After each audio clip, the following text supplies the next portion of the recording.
I pulled into the visitor lot just as the light thinned and the air took on that mountain sharpness, the smell of pine and wet earth, cutting through the stale heat that had clung to me for weeks. I left the truck idling with the windows down and let the cold move through the cabin like it might rearrange whatever had been settled wrong in me. I had driven 2 days to get here, each mile a separating line between a past I was trying not to drag into the present and a job that sounded, on paper, like a lifeline. Solitary patrols, predictable hours, work that promised a structure I thought I needed.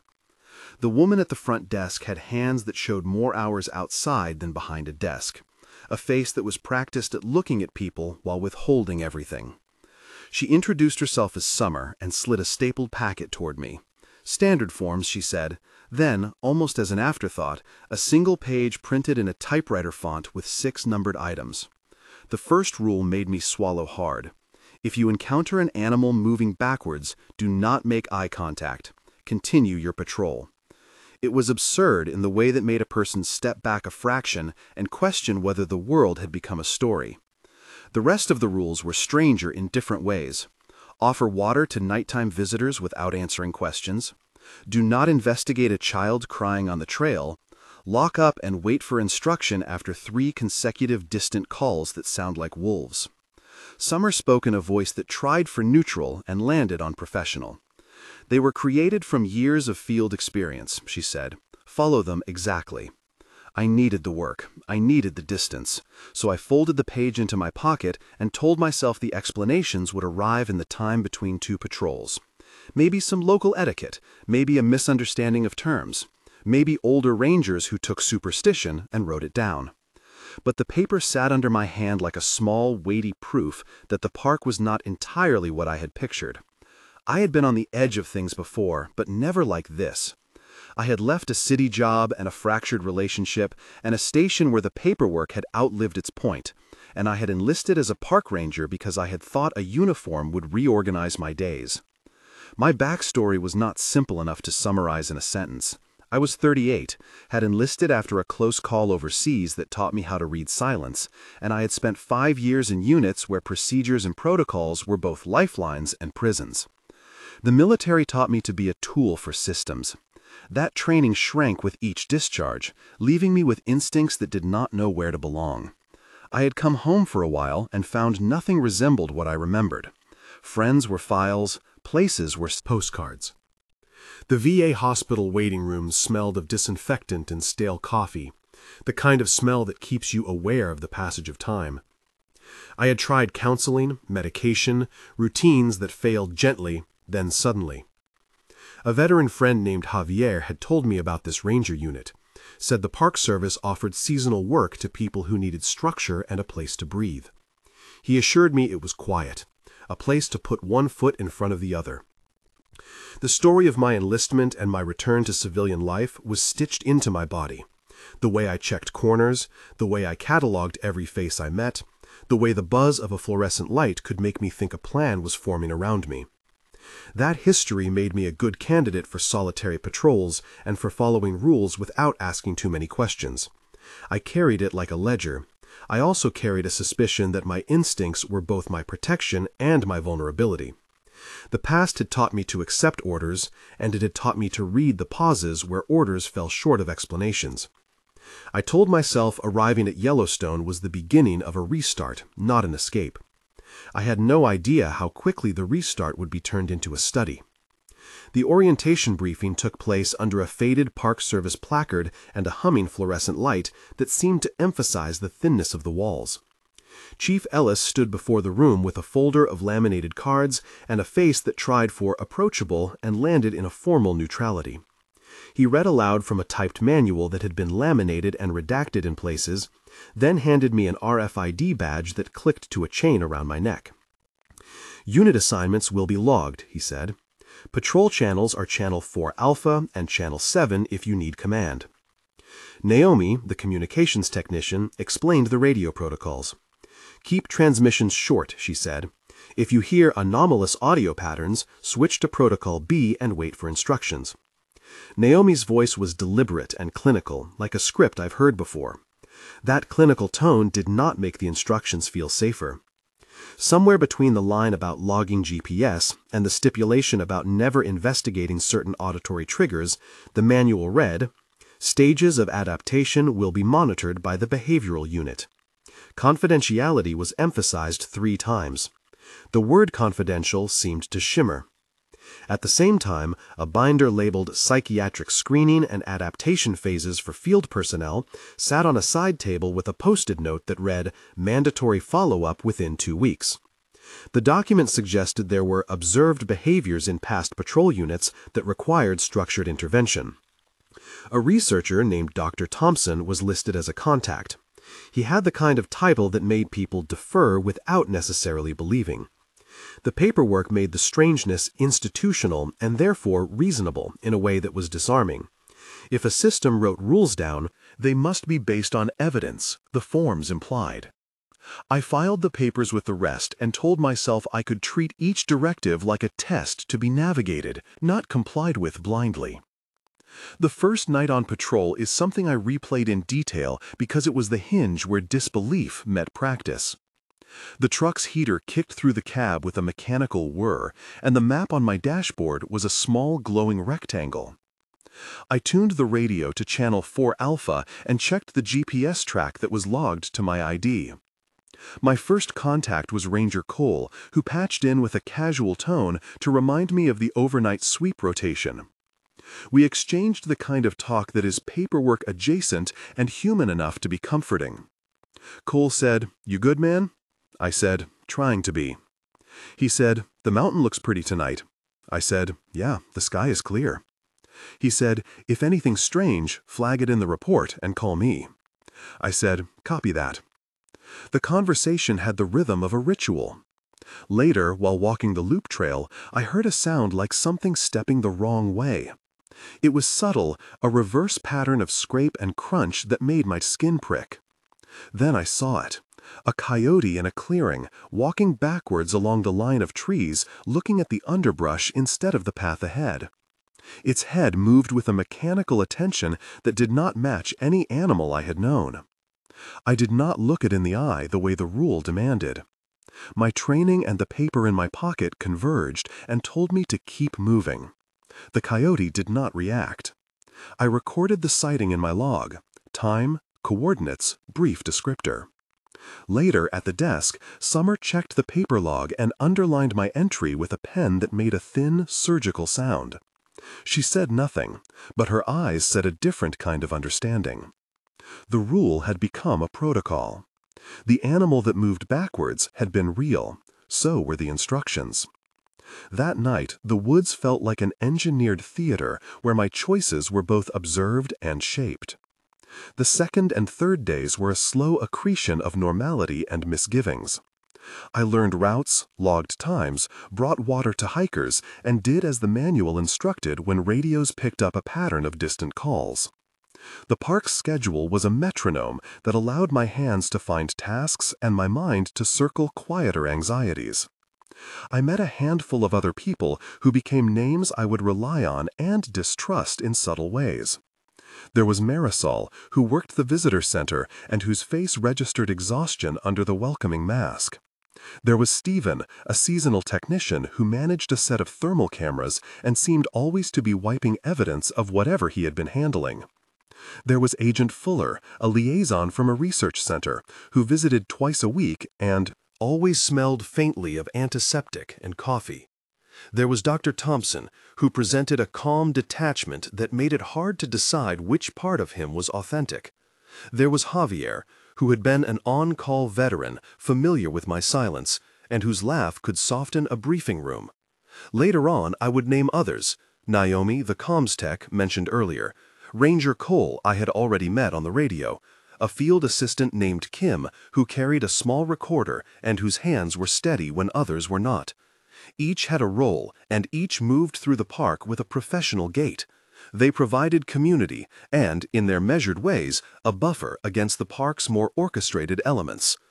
On my 4th night, the pattern that I would later describe as an experiment began to feel less like coincidence and more like procedure. It started with small things that did not need explanation until they were combined. A child crying on the trail recorded by one camera that later showed empty space. An elderly couple who suddenly became confused in an area that had a posted sign about wildlife but no other hazards. A cluster of visitors who reported smelling something metallic and sweet at dawn. I followed the rule about not investigating a child crying and kept walking, cataloging in my log the time and coordinates, and then submitting a written report to the system. The next day I received a terse email from an administrative account acknowledging receipt and instructing me to monitor for any similar incidents and to perform no direct intervention unless signaled by command. The language of the email was clinical. Stage 1 incidents require observation only. Stage 2 require controlled interaction. Stage 3 require disengagement and immediate notification. What followed felt like the slow turning of a machine that had been running without me knowing I would be part of it. The list of anomalies kept growing, and so did my unease. About a third of the way into my time there, I experienced 3 nights that became a pivot in my understanding and in this narrative. The first tension moment was the night of the locked gate. I arrived at an outpost and found the main maintenance gate latched, a yellow notice attached saying temporary lockdown for protocol testing, signed by Chief Ellis. The gate would not open through the normal remote controls. Inside the compound, sounds were muffled, as if the air itself had been instructed to be quiet. My radio logged chatter about a containment drill, but then the chatter stopped and a different voice came over, clipped and unfamiliar. All units maintain positions unless directed. The directive felt like a cord pulling a tent closed around us. I felt claustrophobic in the wide-open park. The second tension moment came 2 nights later when a familiar hiking group I had passed on the trail reported that a member had simply not been there anymore. They were certain she had been with them at dinner. Her name was Lydia. She had signed in. Her car was gone from the lot. The group described the way she had laughed and how an hour later she had vanished. We mobilized a search, but our heat maps and camera feeds showed a blank where she had been. The third tension moment happened when Javier disappeared from his cabin. The radio call was brief and panicked. "Javier is not responding," Cole said. I ran to his cabin with a flashlight and found it unlocked but empty. A chair tipped and a cup half full of coffee. There was a scrap of paper with a time and the initials DT. Those 3 nights each held a weight that sat differently in my body. Each held 500 to 600 characters of sensation and procedural breakdown that I returned to when trying to explain what had started as oddities and became coordinated intrusions into ordinary people. I insisted on investigating as much as my rules allowed. The manual and the protocol kept wedging open and closing the door through which I could act. Naomi and Stephen were cautious and helpful in different ways. Naomi, who knew the radio protocols, taught me how to patch anomalies into the secure channel, and how to read the noise on the spectrum that suggested deliberate interference. Stephen, who managed surveillance tech, taught me the limitations of the cameras and how the thermal images could be manipulated with simple diversions. He offered me a small, practical piece of equipment, a handheld field recorder with a broad audio spectrum analysis app that could reveal audio patterns humans could not detect in real time. The way he showed me the app felt like a confession and a gift at once. "You can use this to validate what you hear," he said, "but be careful. Validation makes things official." I started carrying the recorder clipped to my vest, a humming presence near my chest. It became a talisman and a liability. My backstory made me good at noticing discrepancies. The training that had once kept me alive now made me question everything and keep records that would later matter. My suspicion shifted toward an organized test when I found evidence of staged encounters. I cataloged 5 independent incidents where sensory experiences had been orchestrated. Audio cues broadcast through hidden speakers in the trees, scent dispersal devices placed around camping areas, and actors who appeared in scripted distress and then melted back into the visiting population. Each incident bore a signature, a timestamp pattern that matched a file I found in a restricted folder on the research unit's portal labeled Stages of Adaptation Log. The log contained participant IDs, intervention times, and notes that read clinical and cold.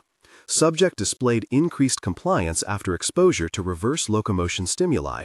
Subject habituated after 3 exposures. Recommended continued monitoring. The technical description of the monitoring network required a clinical voice. A network of 10 thermal and acoustic cameras in the west. Quadrant, each feed combining with localized scent dispersal units and a mesh of GPS beacons that triangulated movement within 5 meters. Data aggregated on a secure server under the label confidential and accessible by a small list of authorized researchers. That procedural description in my notes was concise and stark, and it spanned 300 characters of pure method that I rewound in my brain night after night to keep from losing the thread of what I was learning. When I confronted Dr. Thompson, it was not a scene I had rehearsed. He received me in a trailer that smelled faintly of antiseptic and coffee and had charts on the walls with curved lines that looked like heart monitors. I asked him directly about the rules and the staged incidents, and he smiled in a way that made the corners of his mouth flatten into something clinical. "We are studying adaptation," he said. "We need to understand how people respond to anomalies to design better interventions for at-risk populations." I pressed on the ethics. He answered with the language of risk mitigation and consent, phrases like institutional review and debriefing. I asked where consent had been acquired for park visitors. He said consent was obtained through terms posted at entry points and included in the visitor agreement. The logic contorted into justification. "Some procedures are confidential because premature disclosure would contaminate results," he said. "We have oversight." His face did not betray anger, only a steady confidence in a framework he had helped build. The conversation grew heated and had the rhythm of a debate with thin veils. My accusations of manipulation, his recitations of clinical necessity. We went back and forth for more than an hour. The exchanges were sharp and numerous, meeting the pattern I had been asked to maintain, long dialogues for main scenes. He offered data and charts. I offered witnesses and names. The list of secondary characters grew in that exchange as I named those I trusted and those I suspected, each being placed into the narrative of institutional connivance. It was Marisol who became my unexpected ally. She told me she had been an actor in a program years before, and had quit after she could no longer stomach the scripts that asked her to provoke panic. She described how participants were chosen, how their personal records were cross-checked for vulnerability, and how the unit would recruit volunteers under the guise of community engagement studies. She had a file, a photocopy of an email thread that suggested coordinated involvement between the research unit and outside contractors. "They feed data into systems like this parks," she said, slipping the paper into my hand. "And then they measure the way units respond. People always justify with words like clinical and adaptation, but it is manipulation." Her confession made the manipulation human in a way that the forms could not. Marisol began to bring me small pieces of proof, a list of names, a GPS dump, a receipt from a vendor who supplied scent dispersal devices. She became the actor-turned-whistleblower the investigators do not expect but so often find. I filed complaints through the channels until filing felt like a ritual to keep my hands busy. An internal report, a phone call to the Park Service Oversight Unit, an email to a journalist contact I panicked to reach. Each action elicited a formal reply that used safe words like review and oversight and referred to confidentiality clauses. Sometimes the replies were prompt. Sometimes they were slow and perfunctory. I felt the shape of an institution protect itself with phrases and forms. When my friend Javier vanished, I took a different tack. I called a former commander from my military days who I trusted and asked what he thought of the signs. "Collect everything," he told me. "If the system is observing, it will bury. You need to build a file that resists deletion." So I did. I copied raw camera feeds onto encrypted drives, I printed emails, I wrote a narrative timeline and stored it in multiple places. The act of documenting was an act of resistance. It was also a necessary stabilization for someone who had learned to trust paper more than people's memories. The confrontation with administration came after I went beyond what the rules permitted. I broke into a locked server room with the help of Stephen and Naomi, who had their own reasons for resenting the secrecy. The room was climate-controlled and smelled of electronics and a detergent clean that suggested someone wanted everything to feel new and sterile. Screens showed RGB heat maps, audio spikes, and a list of visitor IDs. There in the secure logs were entries that matched my own recordings and the names of people who would later be reported missing. I was raw with the discovery. The next scene was a dialogue with Dr. Thompson and with Chief Ellis that unfolded over hours in a meeting room with a pot of coffee that never seemed to get cold. The exchange ran long. I asked for transparency. Dr. Thompson offered clinical justification. Chief Ellis tried to defend his staff. The back and forth was dense and mirrored the pattern of prior scenes, long, multiple exchanges that revealed layers rather than a single explanation. They spoke of pilot studies and emergency protocols, and of obligations to research that supposedly served public health. I spoke of missing people, of evidence that seemed incontrovertible. At one point, Agent Fuller, the liaison, leaned in and said, "There are higher clearances authorizing containment protocols. We are not at liberty to fully disclose." The word containment registered like a bell. The collapse of my trust was not sudden. It was an accumulation of adjustments to the narrative until the institutional story could not account for the human cost. After Lydia's disappearance, there was a formal evacuation order sent to some units and not to others, and a forensic team arrived with cameras and thick gloves and words like chain of custody. They took samples and scrubbed the perimeter, and their methods were clinical and exact. The forensic lead, a woman named Dr. Velasquez, told us in a measured voice that the material evidence was ambiguous and that the reports needed corroboration. We were told repeatedly to follow protocol, to protect scene integrity, to submit all communications unredacted. Each request felt like a narrowing noose. I had to choose between following those legalistic routes and acting on instinct to protect possible survivors. The dilemma lay heavy. Follow orders and risk watching harm be repeated, or break orders and risk my career and possibly more. The decision to flee had stages. Marisol and I planned in the kind of detail my old units had trained me for. Exit routes, temporary safe houses, who to trust with copies of the files. We chose a night with cloud cover to move the encrypted drives out of the server room. We used a Ranger utility road to avoid the main checkpoints. Our plan was careful because the stakes were high, and the network of watchers was larger than we'd assumed. The escape sequence was tense.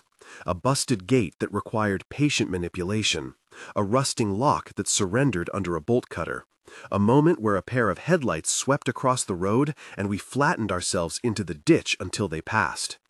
Each small procedural action mattered and had been rehearsed. We crossed the administrative boundary with documents in our backpacks and the sense that we had become evidence bearers rather than just witnesses. When we reached a safe location outside the park, we contacted a journalist and a civil rights attorney. The initial reaction from the outside world was skeptical and slow, and the attorney urged caution. He said, "You have to build an unassailable chain of custody for your files. If they claim contamination, they can dismiss you." The procedural counsel was cold but necessary.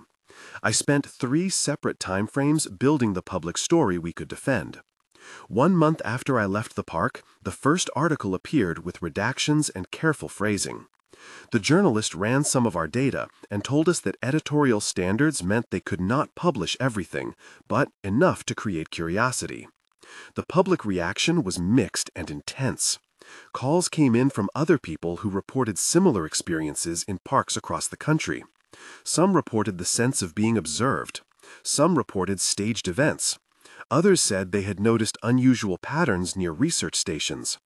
The attorney filed a complaint that led to an inquiry. At 3 months, more evidence surfaced. A whistleblower from an outside contracting firm provided invoices showing purchases of scent dispersal equipment and a list of subcontractors who had worked across multiple parks.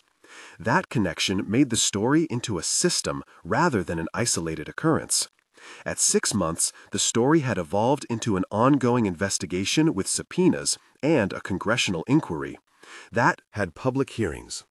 Some members of the research team were placed on leave pending investigation. There were legal moves and counterclaims that kept the story in the press, but never, in those first 6 months, did the inquiry yield a full accounting of what had been authorized at the highest levels.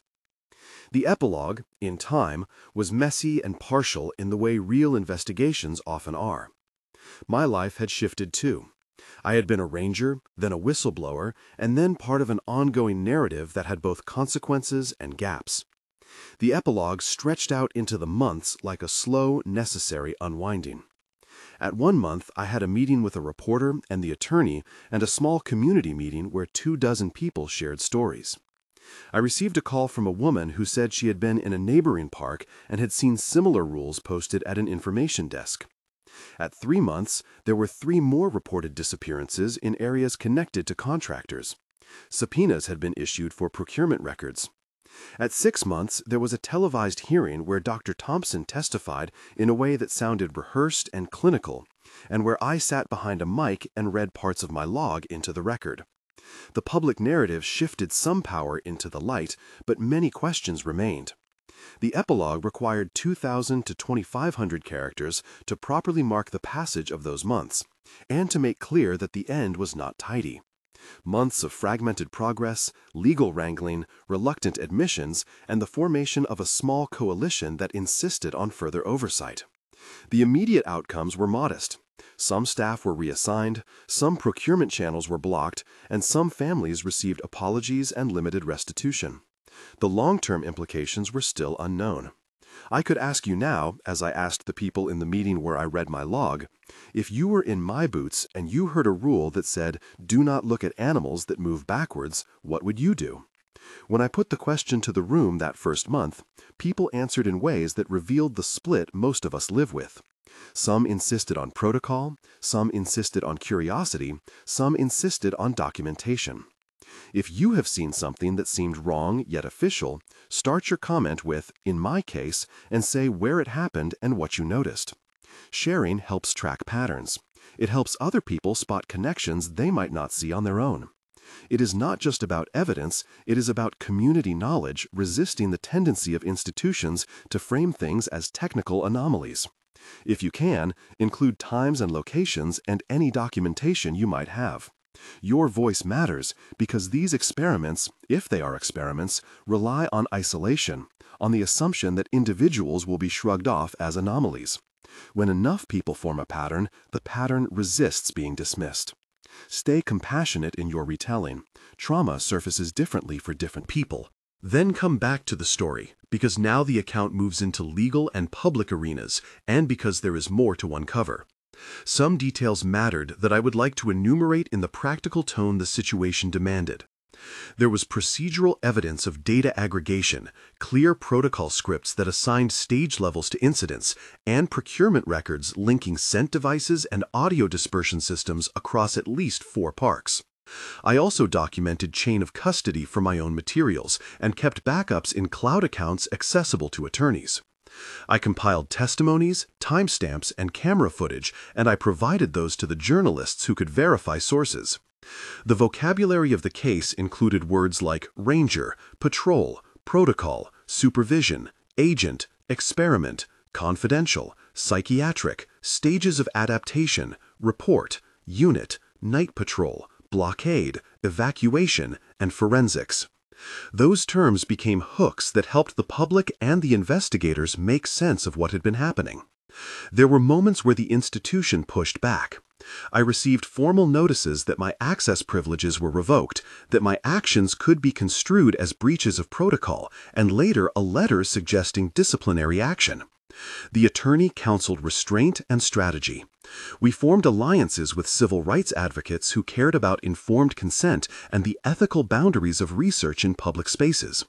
The hearings exposed uncomfortable overlaps between research institutions and park administration, including vendors and outside contractors whose bidding records revealed an institutional willingness to experiment in the name of adaptation. The moral calculus that Dr. Thompson had offered in clinical language collapsed when faced with families who had lost people and with park visitors whose trust had been manipulated. In the aftermath, I was changed. I left a job that had promised solitude and found myself thrust into a public role I had not sought.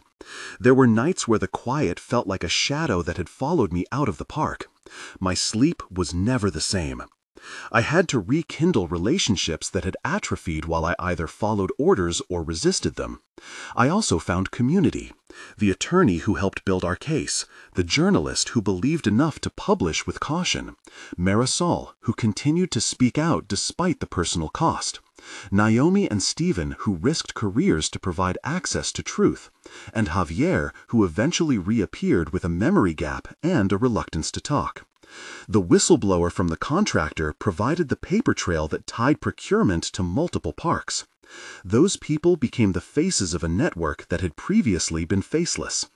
We organized informational sessions, supported families, and pushed for policy changes that would require full public reporting of any studies conducted in federally managed parks. The change was incremental but real. I still carry the page with the 6 rules. I keep it in a folder with photocopies of records and emails and with the drives that contain raw footage. It is a reminder and a provocation. If you work in places like this and you see something that does not fit the public story, document it. If you hear of staged encounters, note dates and times. If you are asked to accept confidentiality that seems designed to prevent harm from being revealed, question it and record your questions. The park that I had gone to for a restart became the site of an experiment that challenged my notions of consent, of oversight, and of institutional responsibility. It also taught me the power of documentation and community. They tested boundaries and they assumed silence. I decided not to be silent. If you have experiences, start your answer with, "in my case," and help create the pattern that institutions find harder to dismiss. If you want to follow the case and see the documents we have been able to publish, subscribe to the channel that has been covering the investigation. There is more to come, and what began as a patrol has become a wider conversation about ethics, oversight, and the protection of people who should never have been subjects without their informed consent. In the last months, things had shifted into legal arenas, and while accountability had not been total, there were consequences. The Park Service instituted a temporary moratorium on all behavioral trials in field settings pending a full review. Some administrators were disciplined, some contractors lost bids, and a congressional committee opened an inquiry into procurement and research oversight in public lands. None of these outcomes returned everything that had been taken or fixed all that had been broken, but the pattern of secrecy was disrupted. I sat in hearings and learned the thinness of institutional memory that is designed to protect itself. I watched the faces of people who had been my colleagues and saw how easily professional practice could be folded into a narrative of plausible deniability. The last line I would leave is this: they tested my limits and they treated people as variables. I chose to become a witness instead of a participant. And the record we kept is the beginning of a public reckoning that will not be finished in my lifetime. If you are part of a park community, be alert. If you are a visitor, question signs that ask for consent in small print. If you are a policymaker, demand transparency and a clear separation between research and public safety. That is the smallest and the largest thing I could ask of anyone who hears this story.